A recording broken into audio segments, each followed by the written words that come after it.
어둡게 가라앉은 옥타곤, 조용한 관중석, 그리고 전광판에 떠오른 단 한 줄의 숫자 30에서 26. 웰터급에서 이 점수가 의미하는 것은 단순한 압승이 아니다. 상대의 공격 위지를 지워버리고 15분 동안 한 번도 숨을 제대로 쉬지 못하게 만든 완전한 지배. 그런데 이 잔혹한 스코어를 만들어낸 파이터가 UFC 입성 1년차, 이제 겨우 1승을 올린 32세의 늦가기 신인이라면? 이 순간 전세계 MMA 커뮤니티는 하나의 질문을 던지기 시작했다. 한국의 새로운 괴물이 나타난 것인가? 아니면 스턴건의 그림자에서 태어난 또 다른 유망주일 뿐인가?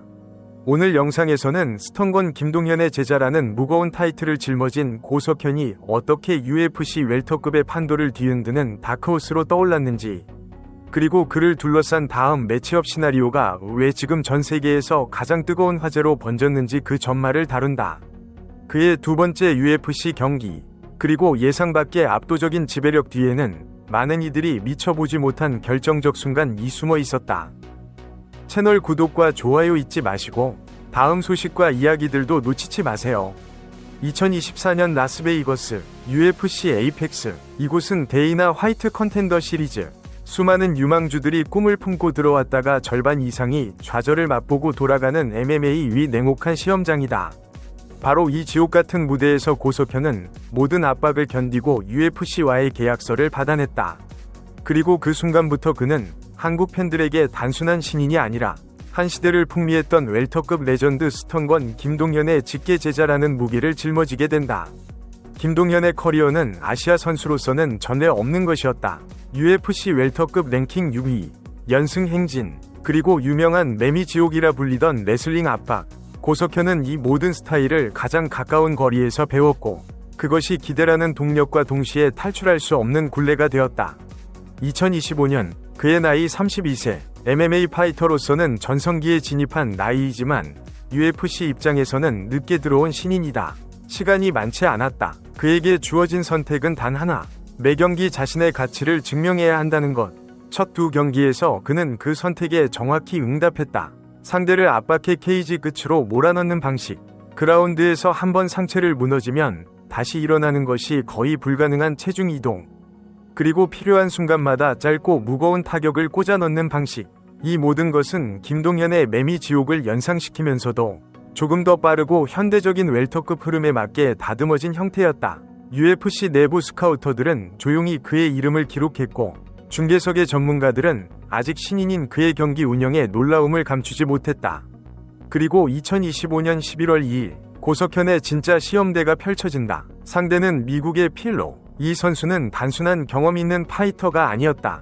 옥타곤에서 여러 스타일을 상대하며 타격과 피지컬 모두 검증된 전형적인 미국형 베테랑이었다. 많은 전문가들은 고석현이 이 경기에서 처음으로 고전할 가능성을 언급했다. 하지만 경기가 시작된 순간 그 예측은 완전히 부서졌다. 1라운드 초반, 필로는 테이크다운을 대비하며 거리를 유지해 타격전을 꾀했지만 고석현은 리듬을 바꾸며 압박을 걸었다. 발을 빼며 회피하려는 필로를 케이지 쪽으로 몰아넣고 짧은 엘보와 언더훅으로 균형을 깨뜨린 뒤 클린치를 장악했다. 그 순간부터 경기 흐름은 고석현의 손안에서 벗어나지 않았다. 이 라운드에서는 더욱 결정적인 장면이 나왔다.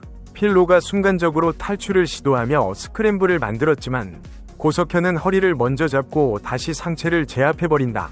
이 장면은 중계석의 다니엘 코미어를 흥분시키기에 충분했다. 코미어는 32살이 루키가 이 정도의 압박을 한다고? 본인도 예상 못했을걸 이라며 감탄을 터뜨렸다. 15분이 흐른 뒤 심판위원 한 명이 기록한 30에서 26. 이는 단순한 우위가 아니라 한 라운드 이상에서 절대적 지배를 인정한 점수였다.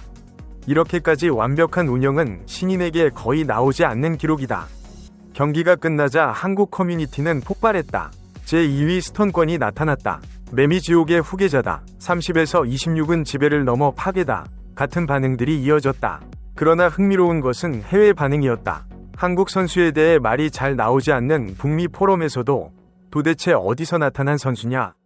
웰터급에서 저 정도 압박을 하는 루키가 있다고?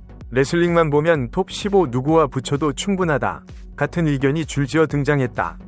무엇보다 많은 해외 팬들은 그의 경기 운영에서 마카체프나 하빕 같은 절대적 압박 스타일을 떠올렸다. 타격가가 많은 웰터급에서 이런 타입의 파이터는 유난히 위험한 존재다. 타격전의 기회를 아예 없애기 때문에 경기 흐름 자체가 상대가 원하지 않는 방향으로 흘러가게 된다. 그렇다면 그의 다음 상대는 누구일까? 여기서 분위기는 더욱 뜨거워진다. 공식 랭킹은 15위까지만 발표되며 그 아래는 매체들의 평가에 위존한다. 파이트 매트릭스는 고석현을 34위로, 테폴로지는 44위로 평가했다. 이는 랭커 바로 밑이라고 불리는 강력한 도전자들의 구간이다. 이 위치에 도달한 이상 UFC가 다음 매치업을 조심스레 선택하는 것은 자연스러운 일이다. 현재 가장 유력한 이름은 중국의 리징양.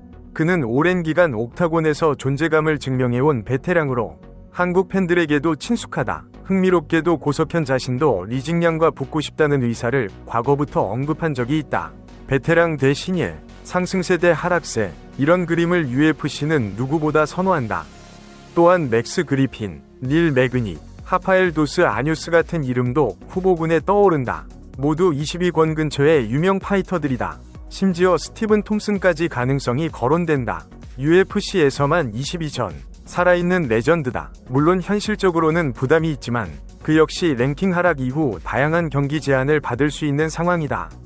고석현 입장에서는 이들 중 누구와 붙어도 명확한 시험대가 될 것이다. 이제 시나리오는 단순하다. 다음 경기에서 고석현이 또다시 압도적인 경기력을 보여준다면 설령 판정승이라도 공식 랭킹 진입은 거의 확정적이다. 무엇보다 중요한 건 승리의 방식이다. 30에서 26위 위미아드. 그의 무기는 상대의 기술을 무력화시키고 체력과 멘탈을 소모시키는 압박형 스타일이다. 웰터급 최상위권은 대부분이 타격가다. 이 말은 즉 고석현의 스타일이 그들에게 최악의 상성이 될 수 있다는 뜻이다. 타격 교환 자체를 허용하지 않고 테이크다운을 막아낼 체력과 공간을 빼앗아 버리는 경기 운영. 만약 이 매미 지옥의 진화형을 랭커들 상대로도 성공시킨다면 웰터급의 지형은 예상보다 훨씬 빨리 변화할 수 있다. 그리고 팬들은 묻기 시작했다. 이 남자는 과연 스승인 스턴권을 뛰어넘을 수 있을까? 아니, 그 질문은 어쩌면 잘못된 것일지도 모른다. 지금 세계가 주목하는 건 또 다른 스턴건이 아니라 자신만의 이름으로 판도를 흔들 준비가 된 새로운 괴물, 고석현이라는 존재 그 자체이기 때문이다. 2025년 UFC 웰터급, 조용히 나타났지만 누구보다 강렬하게 자신의 이름을 새기고 있는 신예가 있다. 두 번이 지배적인 승리, 30에서 26이라는 강렬한 메시지, 그리고 전 세계 팬들이 주목하는 그 압박의 실체. 그의 다음 상대는 분명 랭커 진입을 결정짓는 마지막 시험대가 될 것이다. 그 경기가 끝났을 때 웰터급 순위표에는 어떤 변화가 일어날까? 그리고 한국 MMA 역사에 또 한 명이 랭커가 탄생하는 순간을 우리는 목격하게 될까? 여러분은 고석현이 누구와 맞붙어야 한다고 생각하십니까? 댓글로 남겨주시고 다음 영상에서 더 깊은 분석으로 찾아오겠다.